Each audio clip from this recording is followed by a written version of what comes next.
So hello guys, तो इस weekly current affairs वाले वीडियो में जून महीने के दूसरे वाले हफ्ते का ये हमारा दूसरा वाला पार्ट होगा। तो चलिए इसको स्टार्ट करते हैं।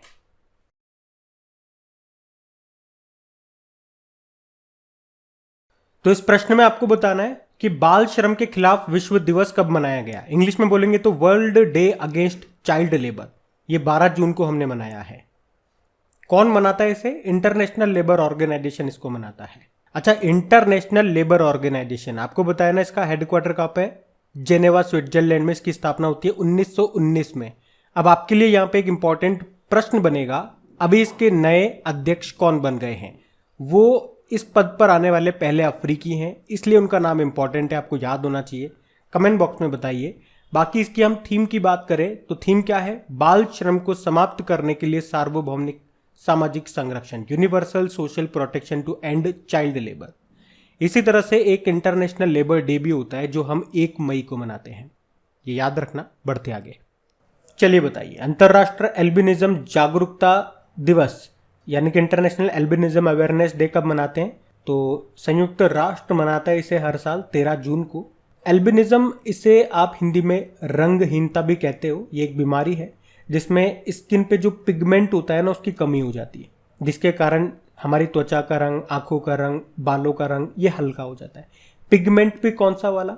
मेलेनिन, जो त्वचा को रंग देता है। तो सिंपल सा याद रखना, इंटरनेशनल एल्बिनिज्म अवेयरनेस डे कब मनाते हैं? 13 जून को। थीम क्या है? हमारी आवाज सुनने में एकजुट, united in making our voice heard. बढ़ते आगे,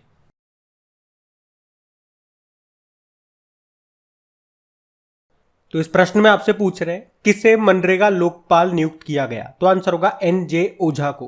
तो अभी NJ ओझा को महात्मा गांधी राष्ट्रीय ग्रामीण रोजगार गारंटी योजना के तहत 2 साल के लिए लोकपाल नियुक्त किया गया है।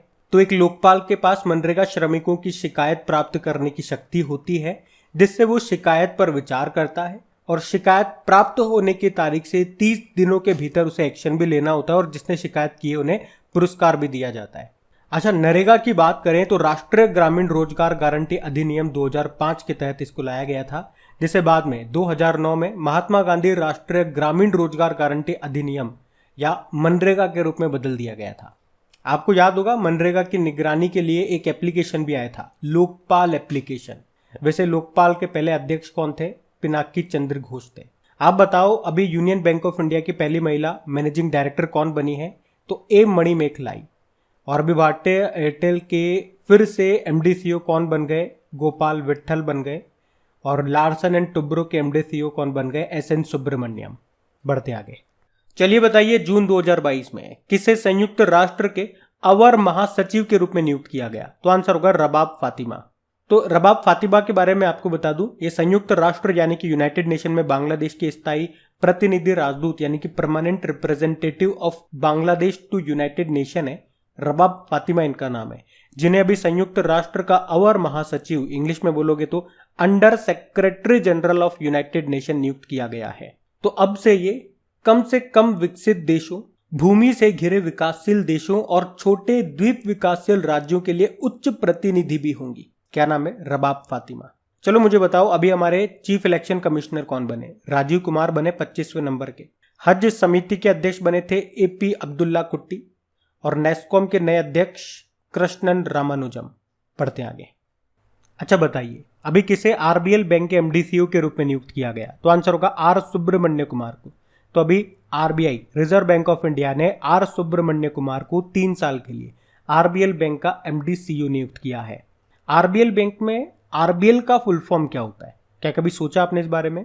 तो RBL का फुल फॉर्म सुनो, Ratnakar bank limited. Headquarter Mumbai में है और इसका टैगलाइन होता है अपनों का बैंक। आपको याद होगा, अभी पंजाब एंड सिंध बैंक के भी नए प्रमुख बने थे, उनका नाम है स्वरूप कुमार साहा। और यूनियन बैंक ऑफ इंडिया की पहली महिला मैनेजिंग डायरेक्टर कौन बनी? अभी ए मणिमेखलाई। वैसे नागरिक उड्डयन सुरक्षा ब्यूरो, इसके नए डायरेक्टर जनरल यानी कि bureau of civil aviation security के नए डायरेक्टर जनरल कौन बने? जुल्फिकार हसन बने। तो ये भी ध्यान रखना। आप बढ़ते आगे, चलिए बताइए, अभी garden rich shipbuilders and engineers limited के CMD के रूप में किसे नियुक्त किया गया? तो आंसर होगा PR हरी को। तो अभी PR हरी को पब्लिक सेक्टर यूनिट है ये garden rich shipbuilders and engineers limited, इसके CMD के रूप में नियुक्त किया गया है। आप जानते हो अभी एसोचैम के नए अध्यक्ष कौन बने? तो आंसर होगा सुमंत सिन्हा बने।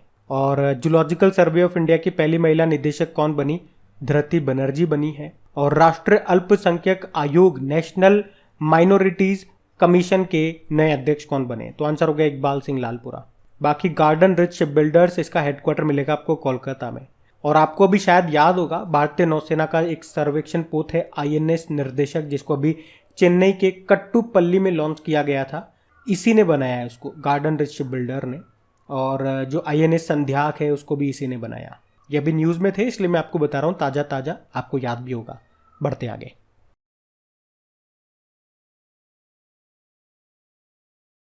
तो इस प्रश्न में आपको बताना है किस देश ने चंद्रमा का दुनिया का सबसे विस्तृत नक्शा जारी किया? तो आंसर होगा चाइना ने।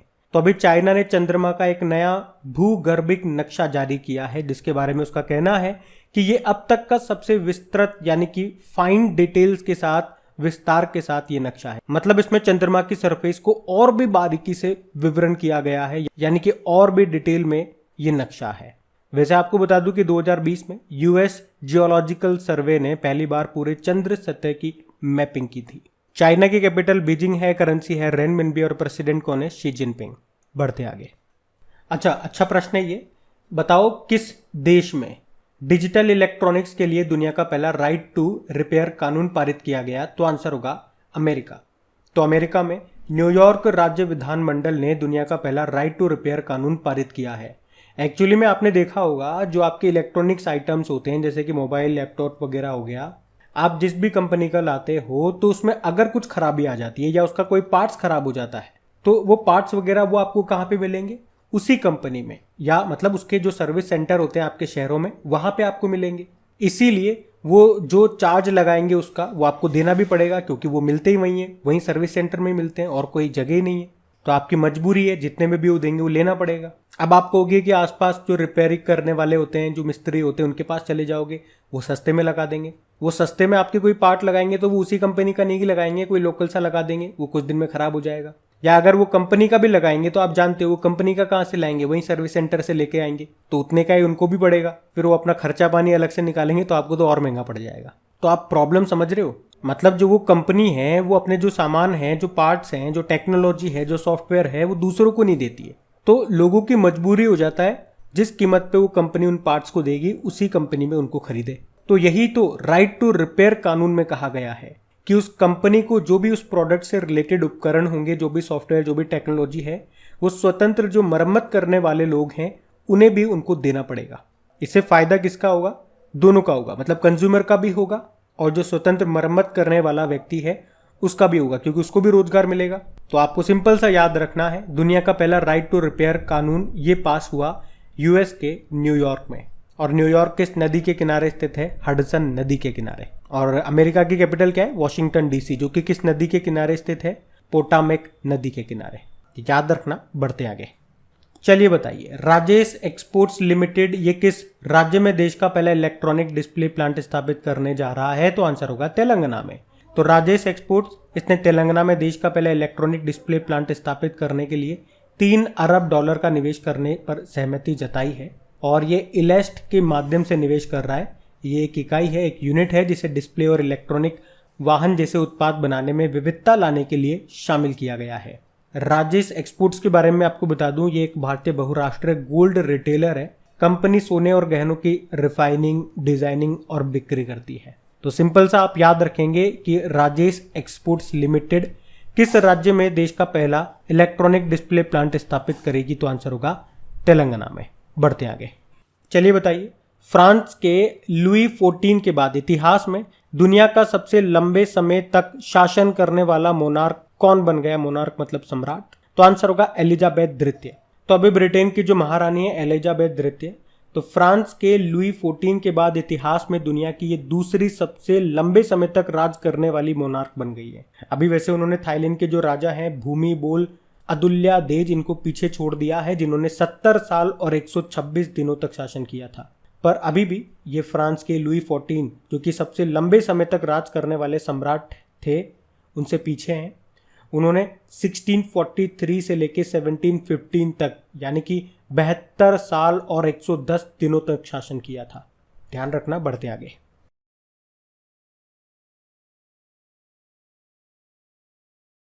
फिर आपको बताना है अभी वर्ल्ड हेल्थ ऑर्गेनाइजेशन के द्वारा किस चिकित्सा संस्थान को क्षेत्रीय निदेशक विशेष मान्यता पुरस्कार से सम्मानित किया गया। तो आंसर होगा पीजीआई चंडीगढ़। तो अभी वर्ल्ड हेल्थ ऑर्गेनाइजेशन ने चंडीगढ़ में post graduate institute of medical education and research के तंबाकू नियंत्रण के लिए संसाधन केंद्र को क्षेत्रीय निदेशक विशेष मान्यता पुरस्कार से सम्मानित किया है। तो केंद्र को तंबाकू नियंत्रण को आगे बढ़ाने के प्रयासों के लिए सम्मानित किया गया। अच्छा, डब्ल्यूएचओ ने सम्मान किया किसके लिए? तंबाकू कंट्रोल को। तो यहां से एक प्रश्न आपको याद आ रहा होगा, अभी डब्ल्यूएचओ ने किस राज्य को तंबाकू कंट्रोल के लिए पुरस्कृत किया था? तो आंसर होगा झारखंड को। बाकी डब्ल्यूएचओ की स्थापना होती है 7 अप्रैल 1948 को, इसीलिए तो 7 अप्रैल को आप एक डे मनाते हो, कौन सा? World health day. Headquarter Geneva Switzerland में है और इसके डायरेक्टर जनरल है टेड्रोस अधानोम। बढ़ते आगे। तो इस प्रश्न में आपको बताना है यूके के द्वारा किस भारतीय लेखक को कंपेनियन ऑफ ऑनर के रूप में नामित किया गया? तो आंसर होगा सलमान रुश्दी। तो अभी भारतीय लेखक है सलमान रुश्दी, इनको साहित्य की सेवाओं के लिए यूके द्वारा कंपेनियन ऑफ ऑनर नामित किया गया। आपको बता दूं इससे पहले उन्होंने 2007 में नाइटहुड की उपाधि भी प्राप्त की थी। अच्छा, कंपेनियन ऑफ ऑनर की बात करें, ये एक विशिष्ट क्लब है जिसकी सदस्यता साहित्य की सेवाओं के लिए किसी भी समय केवल 65 लोगों तक सीमित है। अच्छा, यहाँ पे एक प्रश्न मैं आप लोगों से पूछूंगा कि भारत की पहली स्पोर्ट्स मार्केटिंग बुक है जिसका नाम है business of sports the winning formula for success, इसको अभी लॉन्च किया गया। आपको बताना इसके लेखक कौन है? तो आंसर होगा विनीत कार्निक। और एक रशीद किदवई का नाम आपने सुना होगा, इन्होंने बुक लिखी है अभी लीडर पॉलिटिशियन सिटीजन्स। ये एक ही बुक है, 3 बुक नहीं है, एक ही बुक का नाम है। और नेस्कॉम के पहले अध्यक्ष कौन थे? हरीश मेहता थे। इनका नाम मैं आपसे क्यों पूछ रहा हूं? क्योंकि इन्होंने भी अभी एक बुक लिखी है द मैवरिक इफेक्ट नाम से। अब यहाँ पे नेस्कॉम की बात हुई है तो यहाँ से भी एक करंट अफेयर्स का प्रश्न आप रिवाइज कर लो। आप जानते हो अभी तक इसकी पहली महिला अध्यक्ष कौन थे? रेखा मेनन थी, लेकिन अब इसके नए अध्यक्ष बन चुके हैं कृष्णन रामानुजम उनका नाम है, याद रखना ये। बढ़ते आगे। चलिए बताइए, अभी हाल ही में HSNC विश्वविद्यालय ने किसे मानद डी लिट से सम्मानित किया है? तो आंसर होगा रतन टाटा जी को। तो टाटा ग्रुप के अध्यक्ष है रतन टाटा जी, इनको अभी महाराष्ट्र के दूसरे राज्य क्लस्टर यूनिवर्सिटी HSNC विश्वविद्यालय ने मानद डी लिट से सम्मानित किया। उन्हें समाज में उनके अद्वितीय योगदान के लिए प्रशंसा के प्रतीक के रूप में ये पुरस्कार दिया गया। तो महाराष्ट्र के राज्यपाल या यूं कह दीजिए विश्वविद्यालय के कुलपति भगत सिंह कोश्यारी ने उन्हें ये डिग्री प्रदान की है। अच्छा, वैसे अभी आपको याद होगा रतन टाटा जी को अभी असम सरकार ने भी अपना सर्वोच्च नागरिक सम्मान दिया था जिसे कहते हैं असम वैभव। और रतन टाटा जी की इस साल जीवनी बायोग्राफी भी आ रही है जिसका नाम क्या है? Ratan and Tata the authorised biography. यहां से प्रश्न ये बनेगा कि इसे लिखा किसने है? डॉक्टर थॉमस मैथ्यू ने। वैसे आप जानते हो आईपीएल का जो टाइटल स्पॉन्सर है 2022 और 2023 के लिए वो बन गया है टाटा ग्रुप। और सदी के शीर्ष परोपकारी लोगों की पहली सूची आई थी, उसमें जमशेद जी टाटा टॉप पे रहे थे। वैसे अभी एयर इंडिया के चेयरमैन कौन बन गए? एन चंद्रशेखरन, ये टाटा सन्स के भी चेयरमैन हैं। और टीसीएस के अभी फिर से एमडी सीईओ बने थे राजेश गोपीनाथन, ये नाम भी याद रख लो। टाटा ग्रुप ने अपना नया सुपर एप्लीकेशन भी लॉन्च कर दिया है, उसका नाम है न्यू। तो ये सब याद रखना। बढ़ते हैं आगे।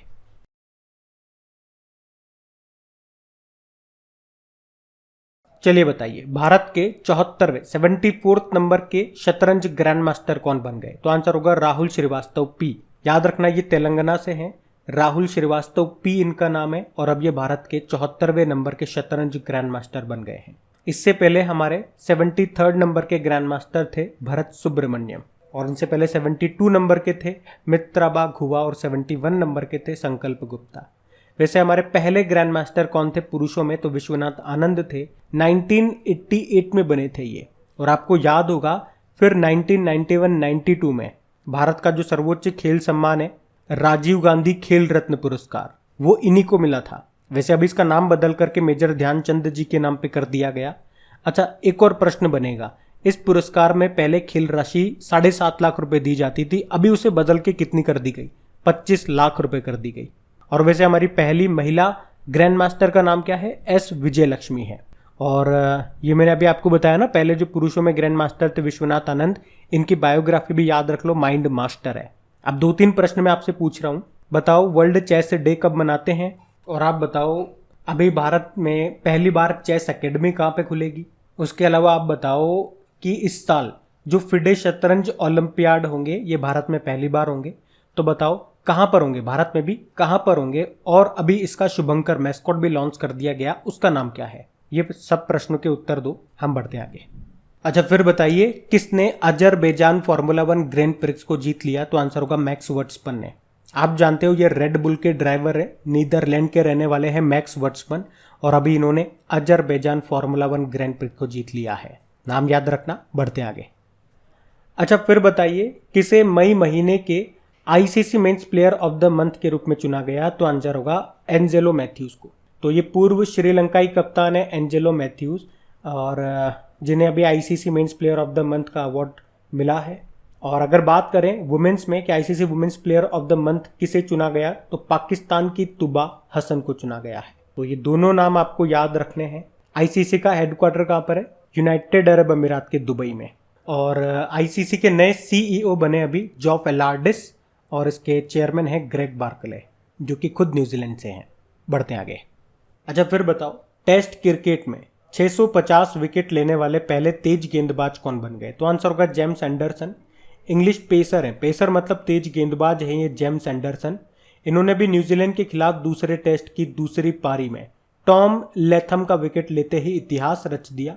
इतिहास रच दिया मतलब ये एंडरसन का 650वां टेस्ट विकेट है, और इस मुकाम तक पहुंचने वाले वह पहले तेज गेंदबाज बन गए हैं। और वैसे अगर बॉलर में बात करोगे सिंपल, तो टेस्ट में सर्वाधिक विकेट लेने वाले ये तीसरे गेंदबाज हैं। मुथैया मुरलीधरन और शेन वॉर्न अभी उनसे आगे हैं। लेकिन अगर तेज गेंदबाजी में बात करोगे तो ये पहले स्थान पर माने जाएंगे। आपको पता है अभी युजवेंद्र चहल ये राजस्थान रॉयल के लिए खेलते हैं, पर्पल कैप जीती है इन्होंने। अभी जो आईपीएल हुए थे आपके 15वां संस्करण था 2022 का, जो कि भारत में हुआ था। आपको पता है गुजरात टाइटंस ने जीत लिया। गुजरात टाइटंस वही टीम है जो पहली बार इसमें शामिल हुई थी। आपको पता है 2 नई टीमें शामिल हुई थी, वैसे तो टोटल 10 टीमें इस बार खेली है, 2 नई टीमें जुड़ी है, अहमदाबाद टीम और लखनऊ टीम। अहमदाबाद टीम का ही नाम है गुजरात टाइटंस, लखनऊ टीम का नाम क्या है? Lucknow super giants. उसका तो कहीं ऐसा पता नहीं है, लेकिन पहली बार जुड़ी गुजरात टाइटंस और पहली बार ही जीत गई। हार्दिक पांड्या इसके कप्तान थे, केएल राहुल तो लखनऊ सुपर जायंट्स थे कप्तान, उनका भी नाम याद रखो। अब 2 कैप आपको याद रखनी है, एक तो पर्पल कैप और एक ऑरेंज कैप। तो अभी मैंने आपको बताया ये युजवेंद्र चहल ये राजस्थान रॉयल के हैं, इन्होंने जीती है पर्पल कैप। अब आपके माइंड में आएगा ये कैप किसको मिलती है? जो सबसे ज्यादा रन बनाते हैं उसको तो मिलती है ऑरेंज कैप, और जो सबसे ज्यादा विकेट लेते हैं उनको मिलती है पर्पल कैप। अब सारे पॉइंट्स मैंने आपको एक साथ बता दिए, मतलब आपका रिवीजन करवा दिया, बता तो हम पहले ही चुके। अब आप मुझे बता दो ऑरेंज कैप किसे मिली है? बाकी डैरेन सेमी आपने सुना होगा इनका नाम, वेस्ट इंडीज के पूर्व कप्तान थे ये। अभी पाकिस्तान ने सितारा ए पाकिस्तान जो सम्मान है उससे इनको सम्मानित किया था। बढ़ते आगे।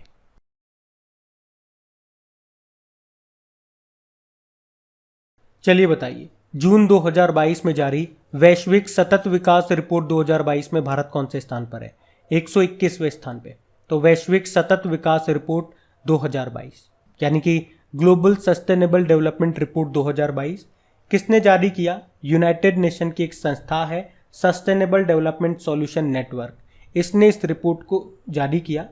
ये रिपोर्ट क्या बताती है कि सस्टेनेबल डेवलपमेंट गोल्स को हासिल करने में कौन सा देश सबसे आगे है। वैसे टोटल सस्टेनेबल डेवलपमेंट गोल्स कितने हैं? 17 है। कब तक पूरा करने का लक्ष्य है? 2030 तक। और इसमें पहले स्थान पे फिनलैंड है। फिनलैंड याद रखना, इसको झीलों का देश भी कहते हैं। आप लोग कमेंट बॉक्स में टाइप करके बताओ नहरों का देश किसे कहा जाता है। बाकी फिर से इस रिपोर्ट पे आइए आप। पहले पे आपने कहा फिनलैंड है, सबसे लास्ट आखिरी पे 163 नंबर पे है साउथ सुडान, जिसकी कैपिटल होती है जुबा। आपको याद होगा यूनाइटेड नेशन ऑर्गेनाइजेशन का सबसे नवीनतम देश यही है। अच्छा भारत इसमें कौन से स्थान पर है? भारत 121वें स्थान पर है। 2020 में जो रैंकिंग आई थी ये इसमें भारत 120वें स्थान पे था, अभी 121 पे आ गया। अच्छा इसी तरह से यहां से आपको एक पॉइंट याद दिलाऊं तो नीति आयोग ने जो sustainable development goal India index 2020-21 को जारी किया था उसमें केरल टॉप पे था और लास्ट में बिहार था, वो भी ध्यान रखो। बढ़ते आगे। चलिए बताइए अभी हाल ही में विभिन्न पुरस्कारों के लिए नामांकन आमंत्रित करने के लिए शुरू किए गए एकीकृत पोर्टल का नाम क्या है? तो आंसर होगा राष्ट्रीय पुरस्कार पोर्टल। तो मतलब सरकार के द्वारा जितने भी पुरस्कार दिए जाते हैं उनके नामांकन के लिए ये पोर्टल लॉन्च किया गया है। इस पोर्टल को लाने का उद्देश्य क्या है? पारदर्शिता लाना, ट्रांसपेरेंसी लाना और सार्वजनिक भागीदारी को सुनिश्चित करना। आपको याद होगा अभी प्रधानमंत्री नरेंद्र मोदी जी ने जन समर्थ पोर्टल को भी लॉन्च किया था। क्या है इसमें? मतलब सरकार के जो क्रेडिट लिंक्ड सरकारी योजनाएं हैं उनको यहाँ पे एक साथ लाने के लिए इस पोर्टल को लॉन्च किया गया था और इसका नाम रखा था जन समर्थ पोर्टल। तो वो भी याद रखना। बढ़ते आगे।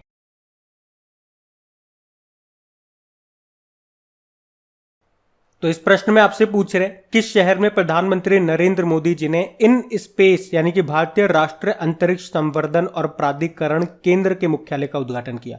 तो आंसर होगा अहमदाबाद। इन स्पेस का क्या फुल फॉर्म हो गया? Indian national space promotion and authorisation centre. आपको याद होगा पिछले साल सरकार ने अंतरिक्ष गतिविधियों में निजी क्षेत्र की भागीदारी को बढ़ावा देने के लिए इन स्पेस के निर्माण को मंजूरी दी थी। तो आप कह सकते हो यह अंतरिक्ष विभाग की नई संस्था है। तो ये इंडियन इंडस्ट्री और स्टार्टअप के जरिए कमर्शियल लॉन्च सर्विसेज, रॉकेट्स और रूटीन सैटेलाइट के निर्माण को बढ़ावा देगा और उन्हें रेगुलेट भी करने का काम करेगा। और अभी प्रधानमंत्री नरेंद्र मोदी जी ने इसके मुख्यालय का उद्घाटन किया। कहाँ पे? गुजरात के अहमदाबाद में। अच्छा, गुजरात से आप याद रखना एक प्रश्न जो भी एग्जाम में आया था कि WHO यानी कि world health organisation global centre for traditional medicine की आधारशिला कहाँ पे रखी गई? तो गुजरात के जामनगर में। और प्रधानमंत्री जी ने अभी कहाँ पे हनुमान जी की 108 फीट ऊंची प्रतिमा का अनावरण किया था? तो गुजरात के मोरबी में। और भारत के पहले पोर्टेबल सोलर रूफटॉप सिस्टम का उद्घाटन कहाँ पे किया गया? गुजरात के गांधीनगर में। अच्छा, अभी किस राज्य की सरकार ने पार तापी नर्मदा नदी जोड़ परियोजना को रद्द कर दिया? तो आंसर होगा गुजरात। और याद रखना अभी सूरत में स्टील की सड़क भी बनाई गई है और IIM अहमदाबाद ने देश का पहला कृषि भूमि मूल्य सूचकांक भी लॉन्च किया। ये सारी बातें याद रखना। आप पढ़ते आगे। अच्छा बताइए, अभी यूरोपीय संघ ने कब तक नई पेट्रोल और डीजल कारों की बिक्री पर प्रतिबंध लगाने के लिए मतदान किया? तो आंसर होगा 2035। तो अभी यूरोपीय संसद के सांसदों ने अभी हाल ही में 2035 से नई पेट्रोल और डीजल कारों की बिक्री पर यूरोपीय संघ के प्रतिबंध का समर्थन करने के लिए मतदान किया है। यूरोपीय संघ यानी कि यूरोपियन यूनियन के सांसदों ने 2021 की तुलना में 2030 में ऑटोमोबाइल से CO2 में 55% की कमी का समर्थन किया और वाहन निर्माता अगले दशक के मध्य तक CO2 उत्सर्जन में 100% की कटौती करेंगे। अच्छा, अगर मैं आपसे पूछूं कि भारत कब तक कृषि में डीजल की जगह नवीकरणीय ऊर्जा यानी कि रिन्यूएबल एनर्जी अक्षय ऊर्जा का उपयोग करेगा? तो आंसर होगा 2024 तक। हमारे ऊर्जा मंत्री ने ऐसा कहा था, जिनका नाम है RK सिंह। वैसे भारत का शुद्ध शून्य कार्बन उत्सर्जन का लक्ष्य कब का है? तो 2070 का। भारत का ऊर्जा स्वतंत्रता एनर्जी इंडिपेंडेंट का लक्ष्य कब का है? तो 2047 का। याद रखना ये। बढ़ते आगे। अच्छा बताइए, लोकतंत्र के स्वर और रिपब्लिकन एथिक्स नामक पुस्तक में किस भारतीय व्यक्तित्व के चुनिंदा भाषण है? तो आंसर होगा रामनाथ कोविंद जी। तो केंद्रीय शिक्षा मंत्री कौन है? हमारे धर्मेंद्र प्रधान। और सूचना व प्रसारण मंत्री कौन है? अनुराग ठाकुर। तो अब इन दोनों ने राष्ट्रपति रामनाथ कोविंद जी के लोकतंत्र के स्वर और रिपब्लिकन एथिक्स नाम के चुनिंदा भाषणों का खंड चौथा लॉन्च किया है।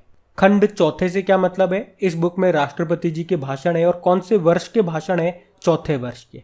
अच्छा, एक प्रश्न मैं आप लोगों के लिए छोड़ के जा रहा हूं। आपको पता है भारत की पहली महिला IPS ऑफिसर का नाम क्या है? किरण बेदी है। इन्होंने भी बुक लिखी है अभी। उस बुक का नाम आप लोग बताइए। हम बढ़ते आगे। अगला प्रश्न है, जून 2022 में सूफी उत्सव का आयोजन ये किस राज्य या केंद्र शासित प्रदेश में किया गया? तो आंसर होगा जम्मू कश्मीर। तो अभी जम्मू कश्मीर के श्रीनगर के शेर एक कश्मीर अंतर्राष्ट्रीय केंद्र में ये सूफी उत्सव का आयोजन किया गया, जिसका उद्देश्य क्या है? कश्मीर घाटी के सूफी संत और ऋषियों के संदेशों का प्रचार प्रसार करना। अभी आपको याद होगा जम्मू कश्मीर में ही खीर भवानी मेले का भी आयोजन किया गया था। बंगस आवाम मेला ये भी मनाया जाता है जम्मू कश्मीर में ही। तो ये सब पॉइंट्स याद रखना। बढ़ते आगे।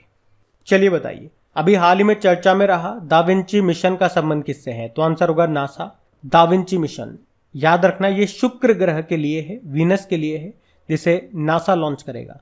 ये जो मिशन है 2029 में शुक्र ग्रह के निकट उड़ान भरेगा और इसके कठोर वातावरण का पता लगाएगा और जून 2031 तक शुक्र ग्रह की सतह पर उसकी सरफेस पर पहुंच जाएगा। दाविंची का मतलब क्या होता है? Deep atmosphere Venus investigation of noble gases chemistry and imaging mission.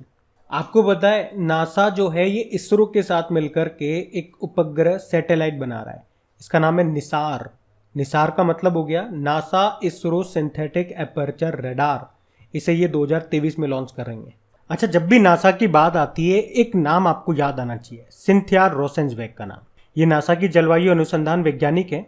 अभी इनका नाम क्यों लिया मैंने, क्योंकि विश्व खाद्य पुरस्कार 2022 का, वर्ल्ड फूड प्राइज 2022 का इन्होंने जीता है, तो नाम इंपॉर्टेंट है ये। बढ़ते आगे, चलो बताओ, अभी जून 2022 में हमारी जो वित्त मंत्री निर्मला सीतारमण जी, इन्होंने कहां पर राष्ट्रीय सीमा शुल्क और जीएसटी संग्रहालय म्यूजियम का उद्घाटन किया, तो आंसर होगा पणजी में। तो ये है राष्ट्रीय सीमा शुल्क और जीएसटी संग्रहालय, ये बना है गोवा के पणजी में, जिसका उद्घाटन अभी हमारी फाइनेंस मिनिस्टर निर्मला सीतारमण जी ने किया है।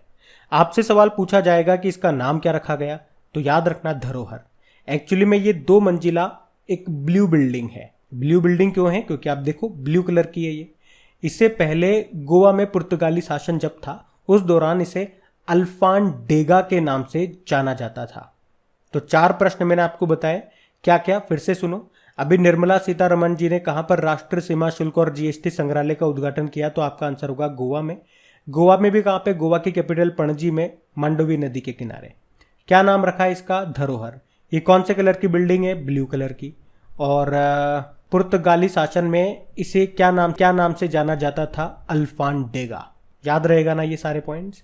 म्यूजियम से 2-3 प्रश्न आपको करंट अफेयर्स के और बता रहा हूं, वो भी ध्यान रखना। एक तो अभी प्रधानमंत्री नरेंद्र मोदी जी ने प्रधानमंत्री म्यूजियम संग्रहालय का उद्घाटन कहां पे किया था, नई दिल्ली में। अच्छा बताओ, उस बिल्डिंग का नाम क्या है। ये प्रश्न अभी यूपीपीसीएस के एग्जाम में पूछा गया था, और अगर डेली आप हमारे करंट अफेयर्स का लेक्चर देखते हो तो आपको याद होगा। अभी उस एग्जाम में जितने भी करंट अफेयर्स के प्रश्न पूछे गए थे, लगभग 27-28 प्रश्न पूछे गए थे करंट अफेयर्स के ही। देख लो कितना सारा वेटेज है आपके करंट अफेयर्स का। और वो सारे क्वेश्चन मैंने आपको डिस्कस भी कराए थे, साथ में ये भी बताया था कि देखो ये प्रश्न हमने इस वक्त पढ़ा था। तो अगर आपने वो वीडियो देखा होगा तो वहां पे ये प्रश्न आपका पूछा गया था कि जो ये संग्रहालय है, प्रधानमंत्री संग्रहालय, इसका उद्घाटन किया अभी मोदी जी ने नई दिल्ली में, उस बिल्डिंग का नाम क्या है। अब आप लोग बताओ, देखते हैं किस किस ने वो वीडियो ध्यान से देखा है और कौन लंबे समय तक चीज़ों को याद रख पाता है। और आप याद तभी रख पाओगे जब चीज़ों को टाइम टू टाइम रिवाइज करोगे। और रिवीजन के लिए ही हम करंट अफेयर्स का रिवीजन वाला वीडियो चलाते हैं, जहाँ पे चीज़ों को बार बार रिपीट किया जाता है, बार बार रिपीट किया जाता है, बार बार रिपीट किया जाता है। बार बार रिपीट करना मतलब रिवीजन करना। अब आपको उस वीडियो की अहमियत का पता लगेगा। अच्छा, एक प्रश्न ये भी बन सकता है कि समुद्री संग्रहालय ये कहाँ पे स्थापित किया जाएगा, तो लोथल गुजरात में। और अगर आपसे पूछे कि भारत का पहला डिजिटल खाद्य संग्रहालय, डिजिटल फूड म्यूजियम, ये कहाँ पे खुला, तो तंजावुर में। वृद्धेश्वर मंदिर भी आपको यहीं पे मिलेगा। और भारत का पहला ओपन रॉक म्यूजियम कहाँ पे खुला, तो हैदराबाद में। वैसे विश्व धरोहर दिवस भी याद रखो, ये मनाया जाता है 18 अप्रैल को। और धरोहर से आपको याद आएगा यूनेस्को के विश्व धरोहर सूची में भारत की कितनी धरोहरें शामिल है, तो आंसर होगा 40वीं बनी थी धोलावीरा, गुजरात की है ये। और इससे पहले 39 नंबर का बना था रामप्पा मंदिर, जो कि है तेल का।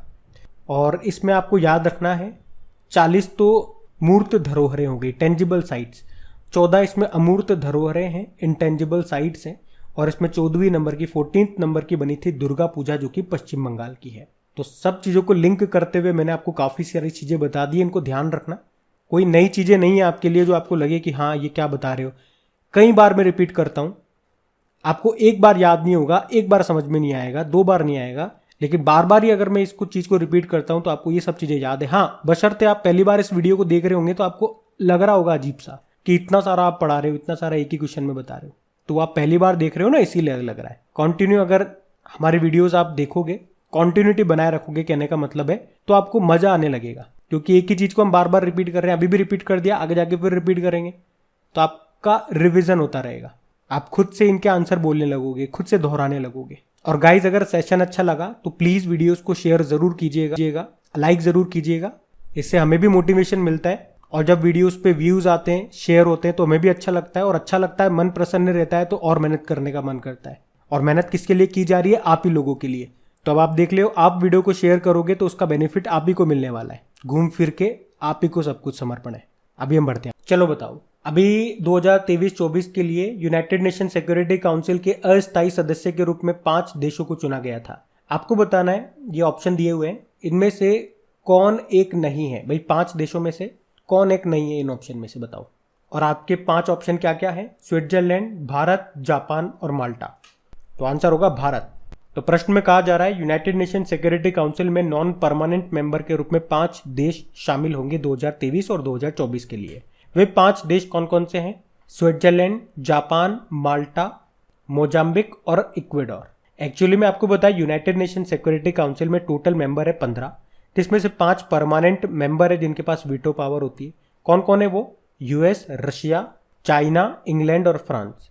और इसमें 10 नॉन परमानेंट है जिनका कार्यकाल 2-2 साल के लिए होता है और ये 2-2 साल में बदलते रहते हैं। तो अब ये जो नए मेंबर हैं ये आएंगे तो पुराने वाले 5 जाएंगे, यानी कि कौन कौन से देश जाएंगे? तो भारत, आयरलैंड, केन्या, मैक्सिको और नॉर्वे। एक्चुअली में 2021-22 के लिए इन्हें इसकी सदस्यता मिली थी जो कि 2022 के अंत में खत्म हो जाएगी। अब जैसे ये 2022 के अंत में चले जाएंगे तो अभी जो हम डिस्कस कर रहे हैं 5 वो आ जाएंगे, वो अगले 2 साल तक रहेंगे, फिर ये चले जाएंगे, फिर अगले 10 आ जाएंगे नए। तो ऐसे ही चलता रहता है। देखो यहाँ पे 2 तरह के प्रश्न मैंने आपको और बताए थे कि भारत की जगह कौन आएगा। भाई भारत जा रहा है, भाई 5 जा रहे हैं तो 5 आ रहे हैं, तो हम ऐसे बात कर रहे हैं कि भारत जिस सीट से उठ के जाएगा उस सीट पे कौन बैठेगा? तो आंसर होगा जापान। और यहाँ पे पहली बार मोजाम्बिक इसका सदस्य बनेगा, मेंबर बनेगा, ये भी याद रख लो। उसके अलावा बताओ मुझे विश्व की लघु संसद किसे कहते हैं? यूनाइटेड नेशन जनरल असेंबली को, संयुक्त राष्ट्र महासभा को। इसमें टोटल 193 मेंबर है। इसके हेड कौन है वर्तमान में? तो मालदीव के जो विदेश मंत्री हैं अब्दुल्ला शाहिद वो है। ये प्रश्न अभी किसी एग्जाम में पूछा भी गया था तो याद रखना। बढ़ते आगे, चलिए बताइए अभी जून 2022 में वर्ल्ड ट्रेड ऑर्गेनाइजेशन का 12वां मंत्री स्तरीय सम्मेलन कहां पे शुरू हुआ? तो आंसर होगा जेनेवा, स्विट्जरलैंड में। तो वर्ल्ड ट्रेड ऑर्गेनाइजेशन का ये 12वां मंत्री स्तरीय सम्मेलन है जो कहां पे हुआ? स्विट्जरलैंड के जेनेवा में, जहां पे इसका हेडक्वार्टर है ना, मतलब वहीं पे हुआ है हेडक्वार्टर में। हर 2 साल में ये होता है। एक्चुअल में जो ये 12वां सम्मेलन ये 2020 में ही हो जाना था कजाकिस्तान में, लेकिन कोविड-19 के कारण नहीं हुआ, उसे स्थगित कर दिया गया और अब जाके ये हुआ। देखो WTO की बात करें तो इसका हेडक्वार्टर आपको मिलेगा जेनेवा, स्विट्जरलैंड में, और इसमें मेंबर कंट्रीज हैं 164 नंबर का है अफगानिस्तान। और इसकी पहली महिला डायरेक्टर जनरल का नाम है नागोजी ओंकाजा-इवेला, ये नाइजीरिया से हैं, याद रखना ये। सो गाइज ये लीजिए, इसी क्वेश्चन के साथ जून महीने के दूसरे वाले वीक का ये दूसरा पाला पार्ट भी आपका खत्म हो गया है। इन सब का क्विज बना करके आपकी प्रैक्टिस के लिए अपलोड कर दी गई है आपके क्रेक एग्जाम एप्लीकेशन पे, वहीं पे आपको इसकी PDF पे मिल जाएगी। क्रेक एग्जाम एप्लीकेशन का लिंक आपको मिलेगा नीचे डिस्क्रिप्शन बॉक्स में, वहीं पे टेलीग्राम का लिंक भी मिल जाएगा। टेलीग्राम का लिंक इसलिए अगर आपको नोटिफिकेशन नहीं आते हैं, पहला काम तो आप ये कीजिएगा कि आपके क्रेक एग्जाम चैनल को सब्सक्राइब कर लीजिएगा, नहीं करा तो, और पास में बेल आइकन को जरूर प्रेस कर लीजिएगा ताकि नोटिफिकेशन मिल सके। अगर फिर भी नहीं मिलते तो टेलीग्राम अगर आप यूज़ करते हो तो उसे वहाँ पे ज्वाइन कर लीजिएगा, लिंक आपको नीचे डिस्क्रिप्शन में मिल जाएगा टेलीग्राम का। और प्लीज़ लाइक और शेयर ज़रूर कर देना। Thank you.